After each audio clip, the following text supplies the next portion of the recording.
Oração. Leonard Ravenhill. O Evangelho da Oração. Não há nada mais transfigurante que a oração. As pessoas costumam perguntar: por que você insiste tanto sobre a oração? A resposta é muito simples: porque Jesus fez isso. Poderíamos mudar o título do Evangelho de Lucas para o Evangelho da Oração. É a vida de oração de Jesus. Os outros evangelistas dizem que Jesus estava no Jordão e o Espírito desceu sobre ele como uma pomba. Lucas diz que o Espírito desceu sobre Jesus enquanto ele orava. Os demais evangelistas dizem que Jesus escolheu 12 discípulos. Lucas relata que ele escolheu 12 discípulos após passar uma noite em oração. Os outros evangelistas dizem que Jesus morreu na cruz. Lucas diz que, mesmo quando estava morrendo, Jesus estava orando por aqueles que o perseguiram. Os outros evangelistas dizem que Jesus subiu ao monte e foi transfigurado. Lucas mostra que ele foi transfigurado enquanto orava. Não há nada mais transfigurante que a oração. As Escrituras dizem que os discípulos foram dormir, mas Jesus foi orar, como era seu costume. O costume dele era orar. Jesus era o Filho de Deus. Ele foi definitivamente ungido para o seu ministério. Se Jesus necessitava de todo esse tempo em oração, você e eu não precisamos de tempo em oração? Se Jesus necessitava disso em todas as crises, você e eu não precisamos orar em todas as nossas crises? A história nos conta de um grande grupo de turistas. Visitava uma vila pitoresca, viu um velho sentado ao lado de uma cerca, de uma maneira bastante condescendente. Um dos visitantes perguntou: algum grande homem nasceu nesta vila? Sem levantar o olhar, o Senhor respondeu: não, apenas bebês. Os grandes homens certa vez já foram bebês. Os maiores santos já foram crianças nas coisas do Espírito. Charles Spurgeon foi convertido aos 16 anos e começou a pregar em Londres aos 19 anos. Quando ele tinha 27 anos, construíram para ele um tabernáculo, com capacidade para 6.000 pessoas, que se apertavam 2 vezes aos domingos, chegando a 12.000 pessoas, e uma vez nas noites de quinta-feira. Como isso aconteceu? Ele esperou em Deus. Ele ficou sozinho com Deus. Ele estudou e orou. Oração desesperada. Deus produz as melhores pessoas na solidão. Você sabe qual é o segredo da oração? Orar em secreto. Tu, porém, quando orares, entra no teu quarto e, fechada a porta, orarás a teu Pai. Mateus capítulo 6, versículo 6. Você não pode se exibir quando a porta está fechada e ninguém está lá. Você não pode exibir seus presentes. Podemos impressionar os outros, mas não se pode impressionar a Deus. 1 Samuel capítulo 1, temos um relato da viagem anual que Eucana e sua esposa Ana faziam a Siló para adorar e sacrificar ao Senhor. Durante aquele período, Ana ficou angustiada por não conseguir gerar um filho para o marido. Esta passagem das Escrituras nos fornece um relato bastante descritivo do seu tempo em oração, em relação à esterilidade de seu ventre. Nos é dito que Ana chorou mais do que isso. Ela chorou até ficar angustiada.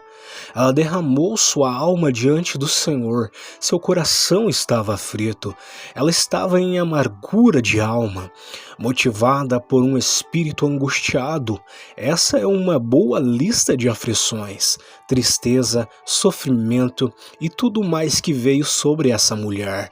Mas a chave para toda a situação é que ela era uma mulher de oração. No versículo 20 é dito que ela recebeu a sua recompensa. Ela concebeu e, passado o devido tempo, teve um filho, a quem chamou Samuel, pois dizia: do Senhor o pedi. Tenho dito muitas vezes, e as pessoas não gostam disso, que Deus não responde às orações, Ele responde à oração desesperada. Sua vida de oração denota o quanto você depende de sua própria capacidade e o quanto realmente crê. Em seu coração, quando canta, nada trago em minhas mãos, simplesmente a tua cruz apego-me. Quanto mais autoconfiança você tem, menos você ora. Quanto menos autoconfiança você tiver, mais terá que orar. O que as Escrituras dizem? Diz que Deus escolhe as coisas desprezadas, as coisas que nada são. Paulo diz em 1 aos Coríntios 1, versículo 28, que Deus escolheu as coisas que nada são para reduzir a nada as coisas que são, para que nenhum mortal se glorie em sua presença. Hoje precisamos de muitas coisas que nada são. A linguagem dos pobres. A oração é a linguagem dos pobres. Vez após outra, Davi, o rei de Israel, diz: inclina os teus ouvidos, ó Senhor, e responde-me, pois estou aflito e necessitado. Salmo 86, verso 1. Você se lembra que um dos maiores salmos que ele escreveu diz: clamou este pobre, e o Senhor o ouviu e o livrou de todas as suas angústias. Salmo 34, verso 6. O apóstolo Paulo me impressiona com a sua espiritualidade, sua linhagem, seu intelecto colossal. No entanto, ele diz ter total consciência de que quando ele era fraco, então era forte. Ele estava sempre tentando provar para si mesmo e para os outros que ele não era ninguém. A verdadeira oração é uma comunicação de mão dupla. Eu falo com Deus e Deus fala comigo. Não sei como o Espírito produz a comunicação ou porque Deus necessita que eu ore, mas é assim que Deus trabalha. Levante-se e ore. Um dia eu estava em uma conferência com o Dr. Raymond Edman, de Hayton College, um dos maiores educadores cristãos de seu país. Ele nos contou uma experiência que teve. Enquanto estava no Equador como missionário, ele não esteve lá muito tempo antes de estar doente. E à beira da morte, ele estava tão perto da morte que eles já haviam cavado sua sepultura. Ele tinha grandes gotas de suor na testa e havia um ruído de morte em sua garganta. Mas de repente ele se sentou na cama e disse à esposa: traga-me minhas roupas. Ninguém sabia o que tinha acontecido. Muitos anos depois, ele estava reencontrando a história em Boston. Após contar uma velhinha como um livro pequeno, cheio de orelhas e surrado, se aproximou e perguntou: qual dia você disse que estava morrendo? Que horas eram no Equador? Que horas seriam em Boston? Quando ele respondeu, seu rosto enrugado se iluminou. Apontando para o seu livro, ela disse: aí está, compreende? Às 2 da manhã, Deus disse que eu deveria me levantar e orar. O diabo está tentando matar Raymond Edman no Equador. Então ela se levantou e orou. Duncan Campbell contou a história que ouviu de um fazendeiro. que estava orando em seu campo, ele estava orando a respeito da Grécia. Após a oração, alguém perguntou o motivo de sua oração. O homem disse: eu não sei, eu tinha um fardo em meu espírito e Deus me disse: ore. Há alguém na Grécia que está em uma situação ruim. Orei até que o fardo fosse liberado. 2 ou 3 anos depois, o fazendeiro estava em uma reunião, ouvindo um missionário. O homem descreveu uma época em que estava trabalhando na Grécia. Ele estava com sérios problemas. Qual o período? 2 ou 3 anos atrás. Os homens compraram as notas e descobriram que, naquele mesmo dia, Deus havia dado um fardo a um fazendeiro em uma pequena ilha na costa da Escócia para orar por um homem na Grécia, cujo nome ele nem sabia. Pode parecer que o Senhor solicita coisas estranhas. Eu não me preocupo se o Senhor lhe disser algo. Prossiga com o que o Senhor lhe disser. Quem subirá ao monte do Senhor? Eis outra experiência que Duncan Campbell contou. Quando estava trabalhando na Escócia, eu não conseguia pregar, disse ele. Eu não conseguia chegar até Deus, os céus estavam sólidos. Era como se houvesse um teto de 3 metros feito de aço.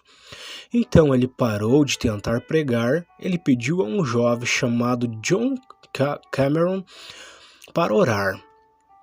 O garoto levantou-se e disse: qual é a utilidade de orar? Se não estamos acertados com Deus. Ele citou o Salmo 24. Quem subirá ao monte do Senhor? Você não pode se aproximar de Deus a menos que suas mãos estejam limpas, o que significa que seus relacionamentos com os outros estão limpos e seu coração está limpo. Quem subirá ao monte do Senhor, o que é limpo de mãos e puro de coração? Salmo 24, verso 3 e 4. Depois que o menino recitou o Salmo 24, ele começou a orar. Ele orou por 10, 15, 20 minutos. Então, repentinamente, ele disse: com licença, Senhor, enquanto eu resisto ao diabo.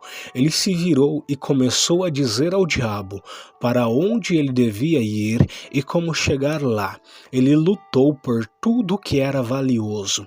Você fala sobre ter a armadura de Deus e resistir ao diabo. Quando ele terminou de resistir ao diabo, ele terminou sua oração. Ele orou por 45 minutos. Quando ele finalizou a oração, foi como se Deus tivesse acionado um pequeno interruptor no céu. O Espírito de Deus desceu sobre aquela igreja, aquela comunidade, no salão de dança do outro lado da cidade e na taberna deste lado da cidade. O reavivamento nasceu naquela oração. No final de Malaquias é dito: eis que eu envio o meu mensageiro, que preparará o caminho diante de mim. E de repente, essa é a palavra que eu gosto. De repente, virá ao seu templo o Senhor. Malaquias, capítulo 3, versículo 1. Lembra-se do que é dito sobre os pastores? Eles estavam vigiando seus rebanhos à noite, quando de repente se ouviu o som dos exércitos celestiais. Você lembra de alguns homens que estavam esperando no cenáculo? De repente o Espírito Santo veio sobre eles naquela sala. Há uma data na história que eu amo muito. Quarta-feira, 13 de agosto de 1737, um pequeno grupo de pessoas na Morávia estavam esperando em uma reunião de oração às 11 horas. De repente, o Espírito Santo veio. Sabe o que aconteceu? A reunião de oração, que começou às 11 da manhã, durou 100 anos. Isso mesmo. Aquela sala de oração não ficou vazia por um século. É a oração mais longa entre homens e mulheres que eu conheço.